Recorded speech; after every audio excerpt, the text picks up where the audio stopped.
Please hold the line. We will answer your call as soon as possible.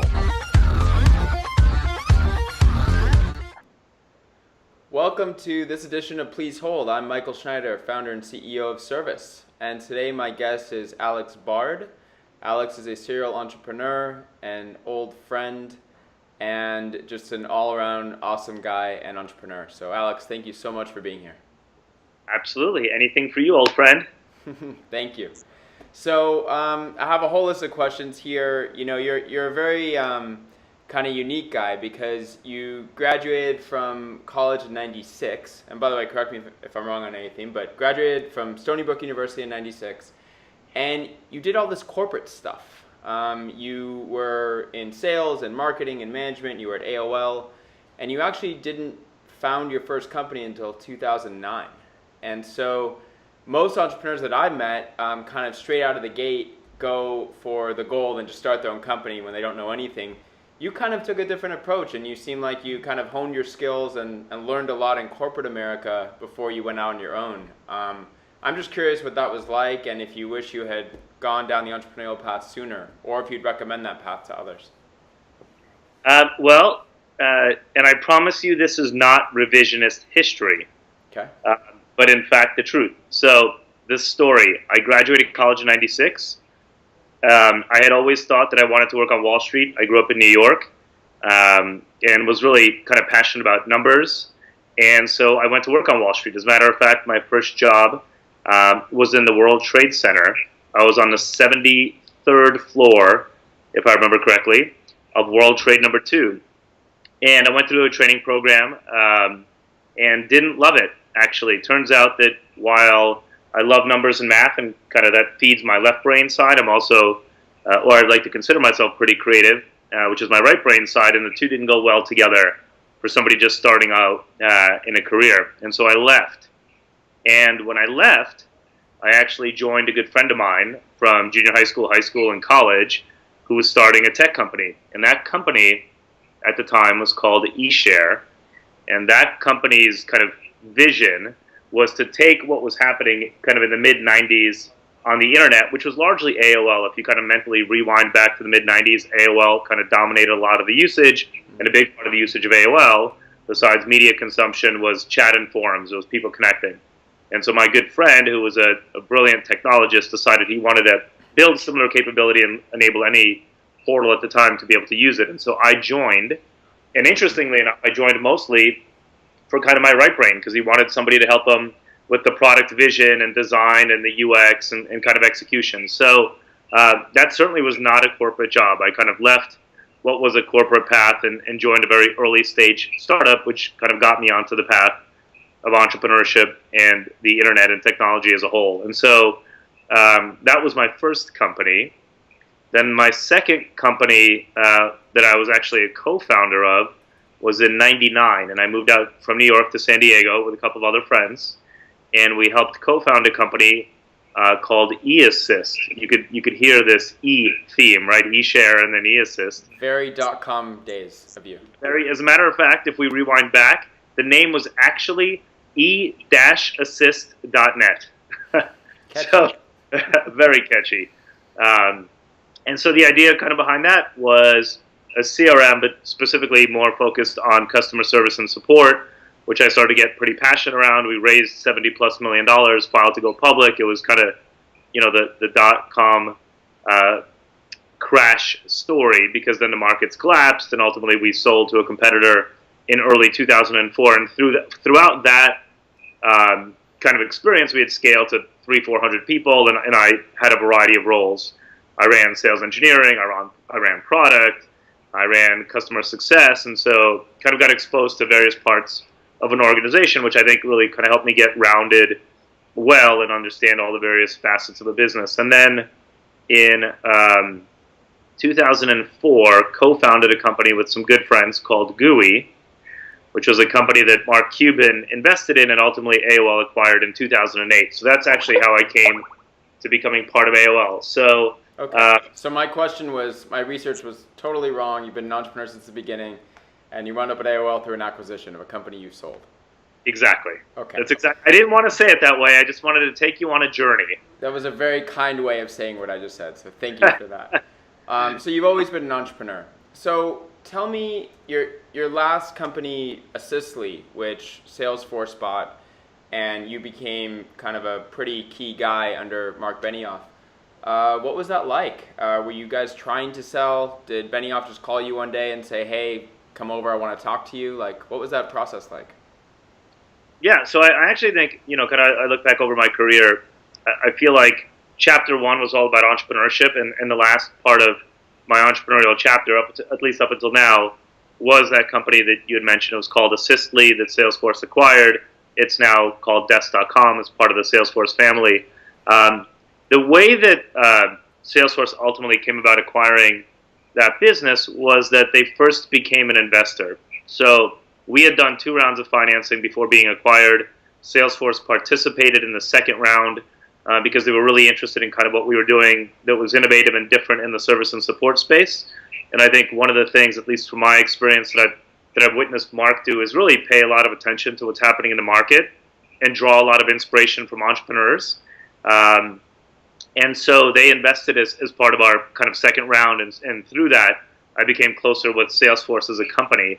And then we were about to do a pretty meaningful financing to really scale the business because we had built a lot of success and had a lot of really great brands on board. Twitter, Yelp, Pandora, Spotify, companies that I have tons of admiration for came onto our platform, and we were about to do a big financing to really scale it.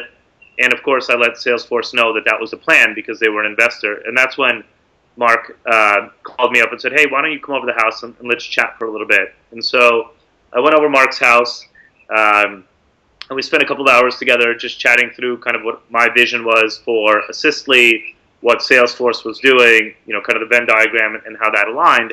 And I remember at the end of the meeting, one of the things that kind of really impressed upon me was I asked him at the end, because he asked me after, he was kind of done interviewing me, he asked me, well, what questions do you have for me? And I said, well, if you were me, what would you be doing differently? And one of the things that he said, again, as I said, really impressed upon me was, he said that while I had done a relatively good job, I'd say, of building an interesting and unique product experience, I'd probably been underinvested in go-to-market.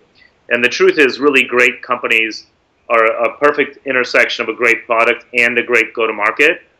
And like a lot of entrepreneurs, I was more of a product-focused entrepreneur than a well-rounded entrepreneur that really understood the importance of distributing your product ultimately, once you built it. And so that's kind of what really excited me about going to Salesforce, is that they've really figured out not just great product, but really how to take that product to market by evidence of, what a big company it is.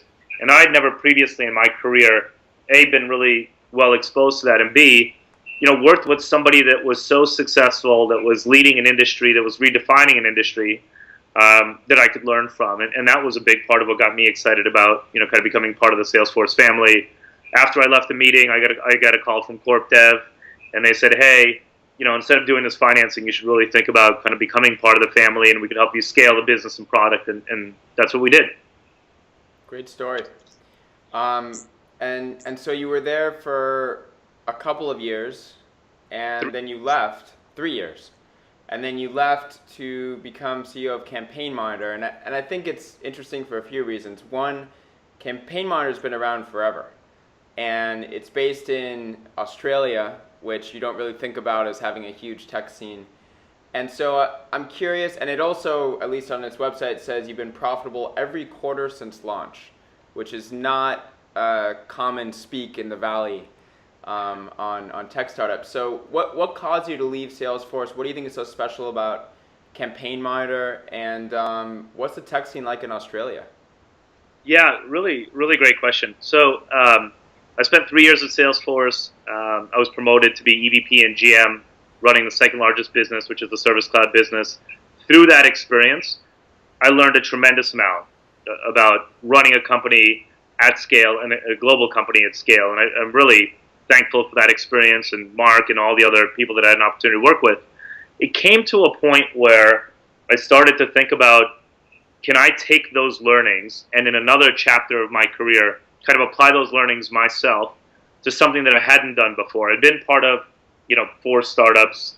I now run, a business that when I left was over $1 billion run rate business. But I'd never done kind of a challenging part of scale and growth, which is this kind of 50 to 250 million in revenue business. And so the Campaign Monitor opportunity kind of serendipitously presented itself to me.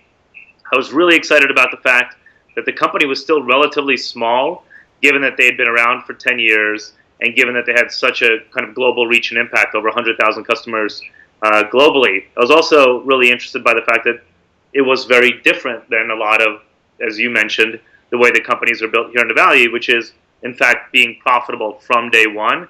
And I felt like that was an amazing foundation to enable us to kind of determine, our fate and what we did. And so really, leaving Salesforce was an opportunity for me to take those incredible learnings and to apply them myself to running a business again, which I was really, really excited about. And Mark was super supportive kind of in that transition. We're still, very much aligned with Salesforce. We're a customer and a partner in many ways. And the Campaign Monitor journey has been really special in that, we've invested significantly in growth. We've doubled the size of the company. We do a July to June fiscal. We just had our best year ever. We delivered double the bookings that we've ever delivered, the most new customers kind of ever. We doubled our employee count, which has been incredibly exciting. We opened up a San Francisco headquarters. We just opened up a London office that we're about to kind of formally announce a launch. So that's been a really kind of exciting journey for me. I'd say, on the other part of the question around the Australian tech scene, you're starting to see more and more really great companies come out of Australia. We've seen Atlassian go public, and they also have very similar DNA, a very profitable company that was global from day one. These are some of the things that I'm seeing a lot of coming out of that Australian environment. One, a much greater focus early on kind of business fundamentals and profitability, because the fundraising climate hasn't been as fertile, let's say, as it is here. And so businesses are started and built kind of differently. And I think that we're seeing in the macroeconomic climate that we're in today, that is now being rewarded versus growth at all costs. It's smart and profitable growth. So that's one kind of atomic unit of Australian companies I think is great. The other is, if you start a tech company in Australia and you have an aspiration to be, meaningful in size, you start global from day one because the local market can't really support any kind of meaningful scale. That's also a really great thing, because you see a lot of US-based companies very much focus on the US market, and then ultimately international becomes an afterthought or a chapter 2. But I think when you start with that in your DNA day one, that enables you to scale much faster and kind of more globally. And so that's one of the things that's occurred with Campaign Monitor and a lot of other companies you're seeing come out of Australia, which I think is really exciting. That makes total sense. I guess if you're just going for the Australian market, you're not building a massive company. It's not big enough. Yep. So I read that this year Campaign Monitor was number 2 on a list out of 125 best places to work, which is, congratulations. That's not easy. There's a lot of great places to work in the Bay Area. Why is that? What is so special about your culture and the environment that you've created, and how important is culture in general, would you say, to companies? Yeah, it's a really great question. So one of the things that I borrowed from Salesforce, which is an incredibly powerful framework, is this thing called a V2 MOM. And at Salesforce, that stands for vision, values, methods, obstacles, and measures. And that's kind of an alignment framework where you set your vision for the year, you have your core values that underpin that vision, and then your methods are the series of things that you're going to do, very importantly, in priority order, to be able to fulfill that vision. We've customized that at Campaign Monitor a little bit. So for us, it's called V2 MUM, which is the way that most Australians would refer to their mother. And so we use that framework to kind of align the company globally. And given that we're so globally distributed, that alignment is incredibly important. Now, the underpinning for that V2 MUM for us are our values. And then I'll come back to our methods, and I'll talk to you about the number 1 method. And we have 5 core values in the company. And we went through a really interesting exercise, one not too dissimilar from what Atlassian did when developing these values, which is we had kind of the founders and the executive team work through what they believe to be the important values of the company. And separately, and completely separately, in isolation, we had a self-nominated group of employees do the same exercise. And then we got together and we saw the Venn diagram overlap. And the good news is it was fairly well overlapped. And then we jointly crafted the top 5 values and shared them with the company for feedback. The company embraced them, and now they're a core part of who we are. We have a brand book that we give to every new employee. The values are on the walls. We reinforce them at every single all hands, which is incredibly important. We just had our all company offsite where we gave out our values awards. And I'll tell you what those values are. Our first value is make mom proud, which very much talks to how we treat each other. It's incredibly important. It's kind of the no assholes rule at Campaign Monitor. So that is our number one value. Our number two value is if our customers kick ass, we will too. It's to remind us that the reason we're all here is to help the companies that we work with grow. And that's a big part of what got me excited about, joining Campaign Monitor. The third value is care about why. So you have to deeply understand why you're doing it, because if you understand the why, you can understand the best path to kind of a great outcome and the best solution to get to that resolution. So the fourth value is be the change you want to see. That's an incredibly important one. Even if we've done things in a certain way, we always want to challenge how we've done those things, and we want that challenge to come from every single employee who can help us figure out what is the new, different, smarter way to be able to do something. And so they need to be the ones that kind of have that ownership and surface it so that we can make that change. And then finally, and this is an incredibly important value, do less but do it best. This is the idea that we can't do everything. We have to ruthlessly prioritize, and then the things that we choose to do, we have to do incredibly well. And so those are the core kind of values. I think our culture is always changing and evolving, right? This idea that you're going to have the same culture at a globally distributed company that's diverse, that's also itself changing from 100 employees to 200 to 500 to 1,000, I think is a misnomer. If you're hiring for diversity, your culture should be changing. Your values shouldn't. They should be that core foundation. And to, again, further reinforce them outside of the things that we do, when we then go into our methods, which are what are our top priorities for success, our number one method for the entire time that I've been here is always our people method. And it's build a world-class team. Building a world-class team isn't just about recruiting great people, but it's about then creating an amazing environment where they can be the best version of themselves. And so this is super important to us. We hyper-focus on it. It's more important than anything else. I always say that the success of our company will be defined by the people who are in the company, not by our competitors, not by the macroeconomic climate, but by the people inside of the company. So for us, it's critically important. And when we get honored, which feels amazing and it's really great, I think that that's a representation of how excited the people are to be part of Campaign Monitor and to actually be creating the platform that we're building and growing through. So this is not just about free lunches and air hockey and half-day Fridays. Much deeper than that. It's a lot deeper than that. Those are the perks, and I'm not saying that we have those perks. Some we do and some we don't. But it's easy to confuse culture with perks. And it's not the perks that drive people. It's really the purpose for why they're there, the people that they work with. And I think that's what we've really invested in. Awesome. Well, congratulations again. I know it's competitive. Thank you. So you're also an investor, right? You've angel invested in many startups. I'm curious what you look for, and do you kind of stick to companies and industries that you know, or do you just look for a great founder, or what do you look for? Yeah, so I don't think this will come at all as a surprise. It's always about the people. First and foremost, is the founder really passionate about what they're doing? And why are they really passionate about what they're doing? Like, what's the deep-rooted cause for what's driving them to do this thing? And that, to me, spans, industries or verticals. I probably have more knowledge and domain in B2B SaaS, because that's kind of what I've always done. But I actually really enjoy investing outside of B2B SaaS, because if it's a great founder, they're going to challenge me, and I'm going to learn some new things along the way, because for me, investing is part helping, but it's also a part learning. I'll give you a perfect example. 3 years ago, I met this incredible entrepreneur. I was so blown away by his story. He's been wildly successful. His name is Naveen Jain. And I said, Naveen, what are you working on that's incredibly exciting to you? And he said, I'm working on being the first private company to land on the moon. And then all the opportunities that kind of come outside of that. And that resonated with kind of like my inner child. And so I invested in that company, and that company is now called Moon Express, and they just were awarded, you probably read recently, the first private company to be awarded rights to kind of travel to and land on the moon, which is super exciting.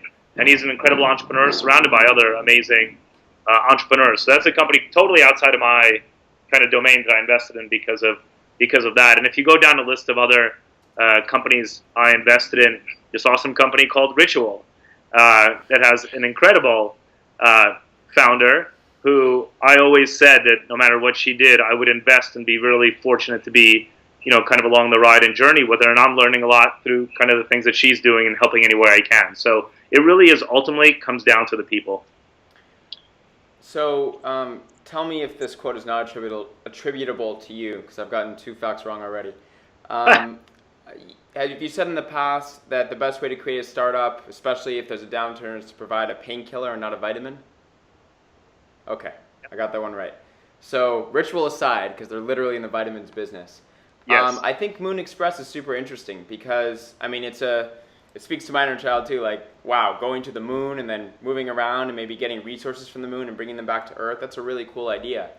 Do you think that space travel and stuff in the moon is more of a painkiller, like we're going to need it, or is it more of a nice to have and there's a profit opportunity there? Like, how do you see that? Yeah, I mean, it's interesting that you kind of bring that one up and associate it to that quote because it's probably not as relevant. That quote is probably more relevant to kind of B2B and B2C companies that are providing a shorter-term solution. That having been said, I absolutely believe that, and you now have a beautiful child, and I have 2 beautiful daughters. I absolutely believe that within their lifetime, we are going to have to figure out a more scalable way to provide for the human race. I think that we're multiplying at a rate that the Earth won't be able to sustain that growth. Mm-hmm. And I think that we're 1 or 2 generations away, not 10 generations away. And so I think it's incredibly important that individuals and companies today start to really think about how do we, number 1, decrease the impact that we're having on the Earth's resources, and number 2, look for alternate ways to be able to sustain the human race once we get to a scale where the Earth potentially can't sustain us. So to me, it's a long-term painkiller. It has to be figured out. I'm really excited that people like Elon and Moon Express and others are thinking about that in advance of other people. I hope that more people are inspired by what they're doing to kind of lean in and invest in that area as well. That makes sense. So before we talk about customer service, I wanted to know what kind of consumer you are. When you're disappointed by a company, are you on hold for as long as it takes and you won't let it go until they make it right? Or are you smarter with your time and you have better things to do and you let things go easily? What type of consumer are you? I'd say I'm an evolving consumer. There's this emotional equation that I very much believe in, which is disappointment equals expectations minus reality. So if your expectations are set at a certain place, the reality is lower. The delta between those two is your kind of potential disappointment. So I think in terms of how do I react when I'm disappointed, it depends on the level of disappointment. I think it depends on the impact to me. And then it depends on how passionate I am about getting the problem resolved. I would just tell you that I think we're all increasingly getting so much busier that the last thing that anybody wants to do is spend 20 minutes on hold waiting to talk to somebody. By the way, the person on the other end, this is the thing that I realized, having spent so much time in customer service and support, the person on the other end is just somebody who's doing their best to help you, and they're getting you at your worst because you're generally me.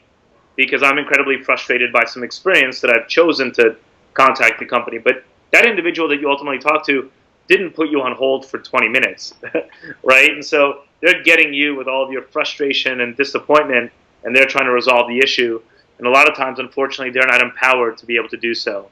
And so I think that's kind of like the paradox of support. I think increasingly the more companies can recognize that delivering an amazing support experience is the best marketing you could possibly do, the lower that disappointment, and then the resolution threshold will be. So for me, I don't know, I don't have time to get on the phone anymore, but there are just some moments where you feel like you have to. So you just take it on the chin most of the time because you're too busy to do anything else.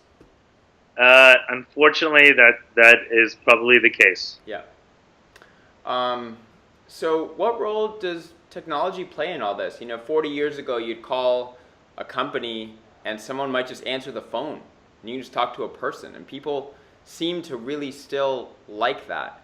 And then you look at the younger generation who the last thing they want to do is use their phone to make a call, and they want to text and they want to use Facebook and WhatsApp and other methods. So where do you think this is all going? Are we going to a place where bots get so smart that you're just talking to a computer but it's not via voice? Or are we going to a place where humans are still involved but you change the medium and it's now chat more than voice? Do you think voice is going to be around in 20 years?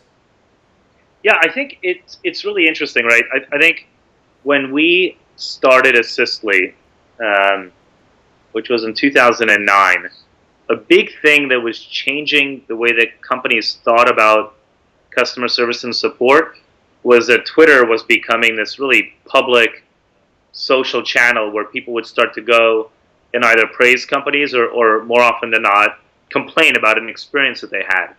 And that put a lot more pressure on companies to think about the philosophy and business process behind how they thought about support. Not technology first, but philosophically. How do they think about support? And I think it started to transition more and more companies. We're still not fully there yet, but transition more and more companies from this idea of support as a department to support as a philosophy that everybody inside of a company owns. And I really do think Twitter becoming this kind of public channel drove a lot of that. Now, increasingly, you're getting new ways that people want to communicate. You mentioned it, chat, and voice still is important for folks depending on kind of what you're doing. AI is getting smarter, so it can resolve your question. So, look, I think ultimately you let the consumer communicate in any way that they want. You have intelligence behind any way that they communicate, whether that's voice or chat or SMS or on social media or email, which is still kind of a big part of the way that people communicate. You do your best for the intelligence in the system, and we're finally getting to a point where AI is getting smarter and the scale of these questions as systems is getting greater, that you can start to harness that and answer a lot of these questions. I think people will be great with that, because ultimately all you want is to get to resolution with the least amount of friction as possible. And if AI helps you do that in the least amount of time, you're going to be incredibly happy. But there's going to be points still where that doesn't fully answer your question, or there's more sophistication, or there's something else that you want to kind of talk to somebody about. So you'll have to have smart escalation. But if we're intelligent about AI, and any medium feeds into that AI, it could be voice, it could be messaging, it could be SMS, it could be social. But if it's smart, it's going to resolve, kind of the 80% of the same repetitive issue that take up the majority of time. And then what companies will be able to focus on is that 20% that's unique or sophisticated or really challenging, where a human might still have to engage. And I think the companies that embrace that embrace not only the philosophy of support, but also the technology and evolution and AI and this multi-channel medium, will be the ones that really build deeper relationships with their customers and kind of have long-term sustainable success. It's amazing how many companies still look at customer support as a cost center and not a marketing opportunity. And I think, like you just said, that has to change for them to succeed long term. Yep, absolutely. Especially, if you think about today's world, consumers have so much more choice for everything. It used to be you were locked into, 2 airlines. Now you've got so many more choices. Like in everything that you do, whether it's a physical product you buy or an experience that you have an order of magnitude more choice than you ever did before, and that choice is literally one click away. It's not I have to get in my car and drive an additional 30 miles. So convenience is there. So the companies that will kind of keep their customers are the ones that recognize that and react accordingly. It's funny you say that. I'm a very harsh judge of companies based on how modern they are with their tech. And I was just trying to book swim lessons for my daughter, her first swim lesson.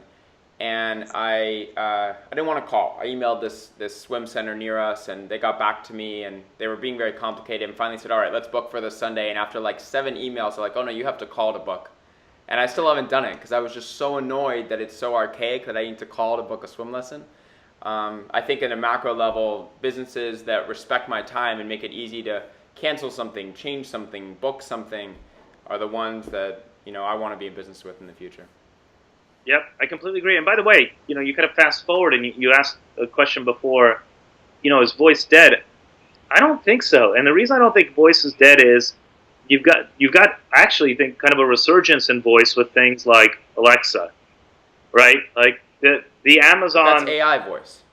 That's AI voice, Yeah. but it's still voice as a medium, right? Okay. So you put that into your house, and it's a developer platform, and people can integrate their systems and services into it. Why couldn't I just say, hey, rebook this or change that or contact this company? Because if you had that, and let's fast forward 10 years, and now this swim school is on that platform, you could have just said, book my daughter's swim lessons at the closest swim school that's available on Saturday. Mm-hmm. And it could have done that for you. But the input would have been voice, the resolution would have been AI and tech.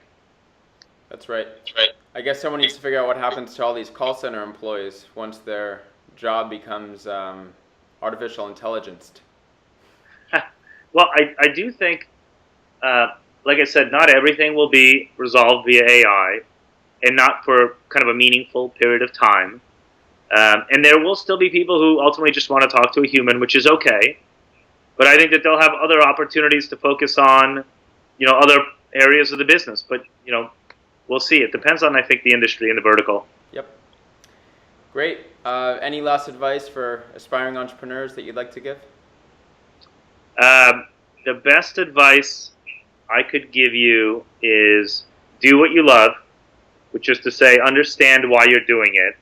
There's actually probably lower cost ways to make money, so let's make sure that that's not a primary reason. So do what you love and be passionate about it. Do it with people you love. I highly recommend not being an entrepreneur alone. It's really hard.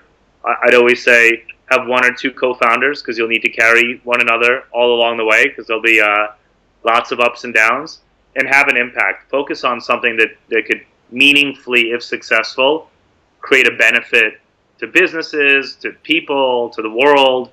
But those are three things. Do what you love, with people you love, and have an impact. Great way to end. Alex, thank you so much. It's been a pleasure to have you on Please Hold, and we'll talk to you soon. Alex, thanks again. Awesome. Thanks so much for having me.